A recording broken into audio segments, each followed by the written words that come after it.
Wellness is an asset that has tangible, measurable value, and it has intangible value. Traditionally, wellness does not have this track record of stellar performance. Most hoteliers report a 1 to 3% of their total sales from wellness related offerings, and they focus only in that small tangible aspect. What they don't focus on is all that intangible and indirect value a wellness asset actually provides. For example, increased ADR, increased occupancy, increased average spend per guest. You're just tapping into a more discerning client. So when the focus is shifted, instead of looking at just 1 to 3% of total hotel revenue, they actually see it forms part of good 30, 40% more in rates, increase in actual expenditure from the clients. What do you see as sort of the challenges that hotels really have to really invest in that asset and bring it to life in a way that's going to be both commercially viable, but also deliver that guest experience that they're looking for? I think that with regards to where, if we start off and we look at where spa and wellness has actually come from as an industry within the hospitality industry, when I started off in hospitality, spa was actually, it didn't have its own GL code. You know, it was sitting within in a P&L, it was sitting within other, along with laundry and valet services. And across the last 20 years or so, it's really stepped out on its own. If we look at challenges, I think the solid execution of a wellness project and a full conceptualization of what you're trying to achieve is so important, rather than looking at what the trends or the fads are of that current time. Something that's going to last, something that's going to be able to bring in that revenue and not lose its touch across the way. I'm sure, Sonal, you would agree with me. There's lots of parts of your book that focuses on that. We go into consistency because ultimately what we want is to set up our teams to consistently deliver truly and utterly remarkable experiences to our guests.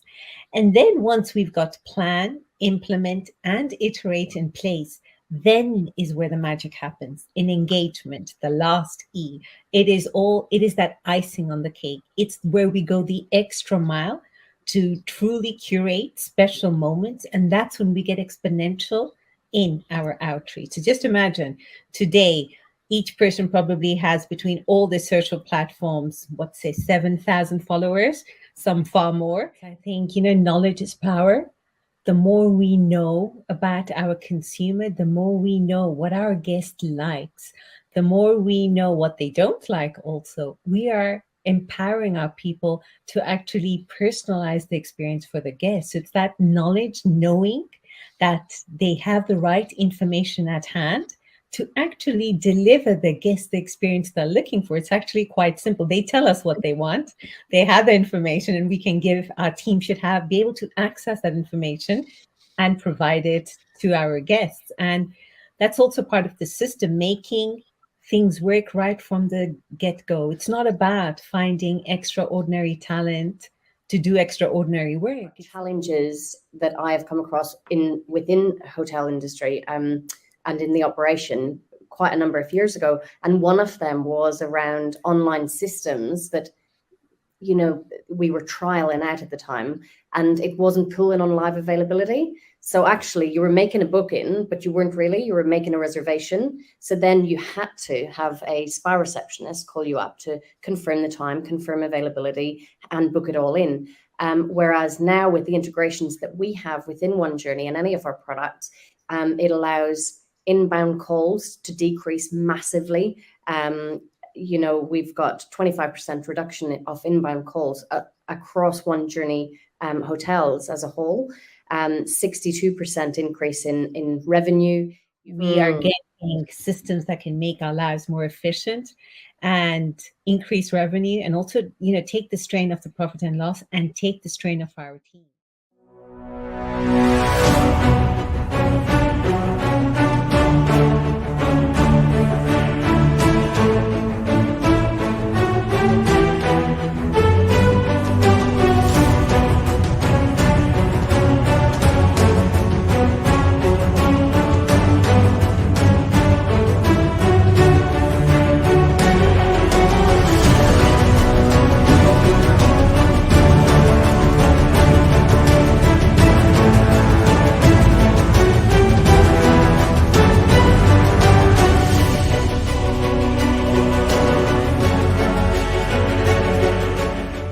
why did you see performance-based marketing as pretty much the Achilles heel for you guys when it came to looking at that direct channel?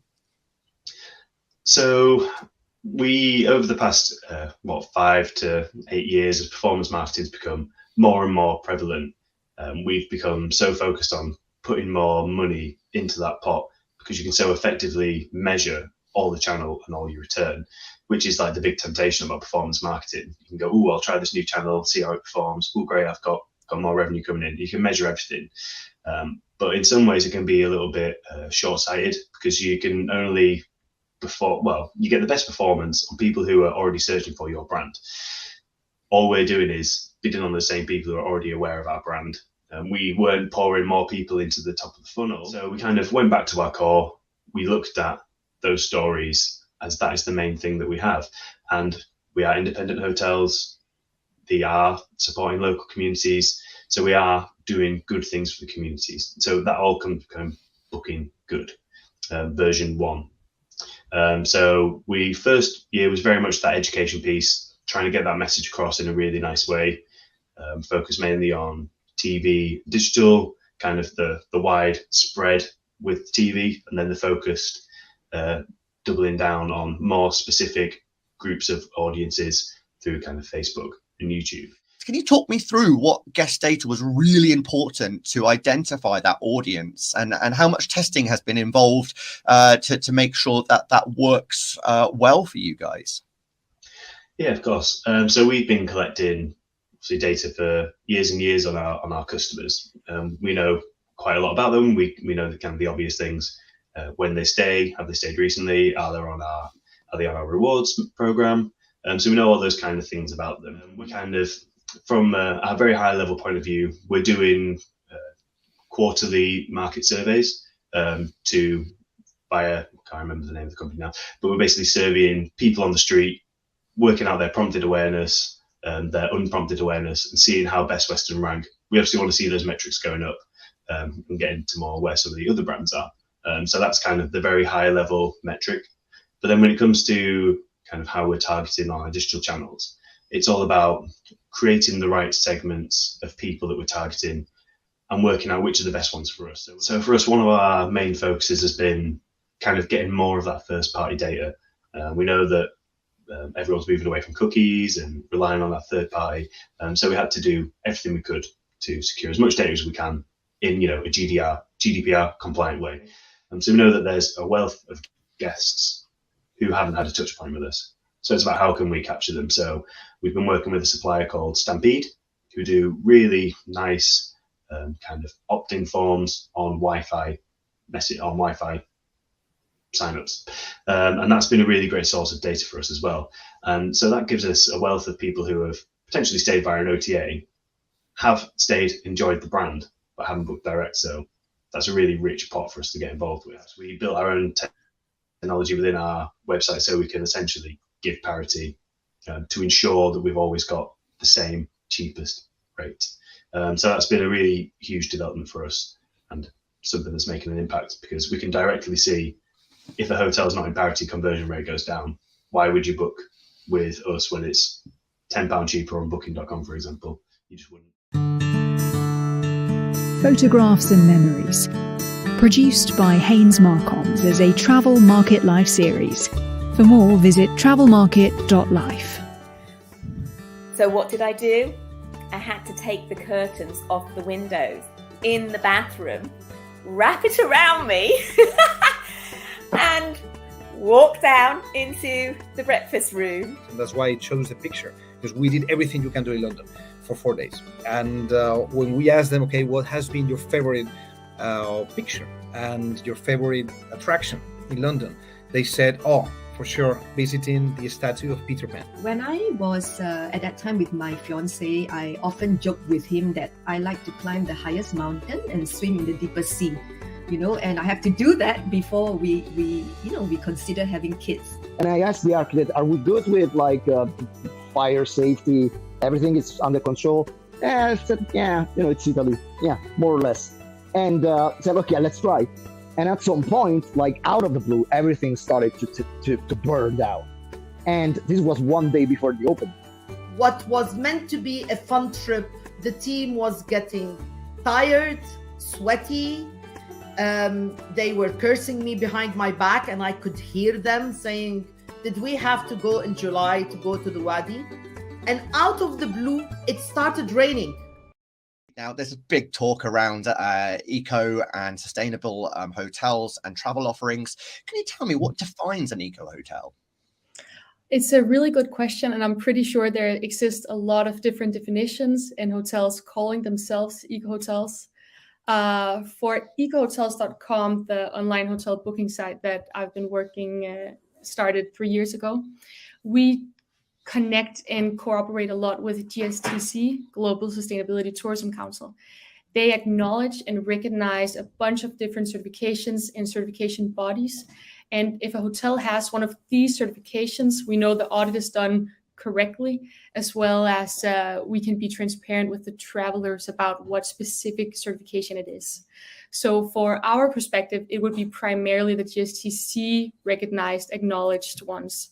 And generally speaking, we're seeing that it's hotels that incorporate environmentally friendly initiatives, looking into energy efficient measures, water conservation programs, waste management, but actually also now looking into more than just the environmental aspect, but also the social one and the economic one. The more we hear about the word sustainability in every matter of our lives, the more aware we become of how important it is not to just have transparency, but we're actually, as consumers or travelers, expecting transparency. And with transparency comes verified sustainability efforts. It comes with certifications when you're making a booking. And by prioritizing these eco-friendly practices, community engagement, social impact, we're seeing that it just creates the verification that a lot of hotels need for consumers to believe in it, to limit all thoughts of greenwashing. At Guldsmeden Hotels, we have actually worked with sustainability since its beginning in 1999, and we have always committed to providing our guests with a wonderful stay with as minimal environmental impact as possible, by also contributing to the industry's common pool of knowledge on sustainable practices in our daily operations. And Guldsmeden has actually been driven by a passion for sustainability since its beginning, due to our very dear founders and owners, Sandra and Mark Weinert, for whom sustainability is such a critical factor, and those values are truly essential in our business. And even more today, where the competition, as Patricia mentioned, in the hotel industry and consumer behavior in general is extremely high. And this is especially in terms of ecological practices and sustainability. And we also want to show our guests and our partners that we are committed to managing our hotels in an environmental responsible way. And throughout the years, as we have seen and can see now, sustainability has evolved further. And this has also driven us as a hotel chain not to be afraid to learn new things and to evolve our efforts and continue to improve along the way. It also depends on which certifications you use. We work with several certifications. One of them is Green Key, that I believe Guldsmeden Hotels is also certified by, just as Green Globe. I think it's also one of your certifications in Guldsmeden Hotels. And you have Earth Check, Travel Life. There's a lot of great certifications out there. Some certifications look more into the social aspect. Some look more into diversity, environmental factors. It all really depends on which certification you want to go with, and that partnership when you speak with them and try to evolve your operations. For eco hotels, we look into all of the certifications. We have always taken great pride in actually getting a lot of feedback from our guests and also staff. And I would say they have had a really big impact in making sure that we stay up to date with all of these eco credentials, as Patricia spoke about, and these eco certifications. We have quite a few guests that actually come by and say, have you heard about this new certifications? And I have read this in an article on a newspaper, or listened to an expert telling us about more sustainable practices that we could actually adapt into our hotel chain.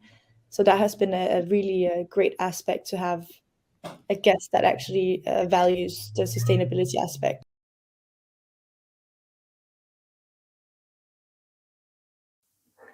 Hello, I'm Ryan Haynes, the host of Hotelier's Voice on the podcast Travel Market Life. And we've just launched our search for hoteliers who can share their stories on season 3 of Hotelier's Voice. Do you have a story to share? Have you been developing your tech stack, building out your digitalization strategies, improving the guest experience with digital tools, or just generally focusing on systems and processes internally for how the hotel operations run? We want to hear from you. Please get in contact with us either through this post or on travelmarket.life.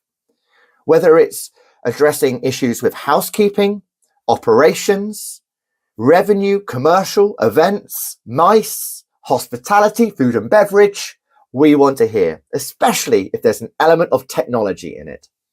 We look forward to hearing from you. So guest-facing technology and digital systems are really important for you. Can you tell us why this is the case? Guest-facing technology and digital systems are crucial for Columbia Beach Resort because they enhance the overall guest experience and streamline the operations. By implementing these technologies, the resort can provide a seamless and convenient stay for guests, allowing them to easily access information, services, and amenities.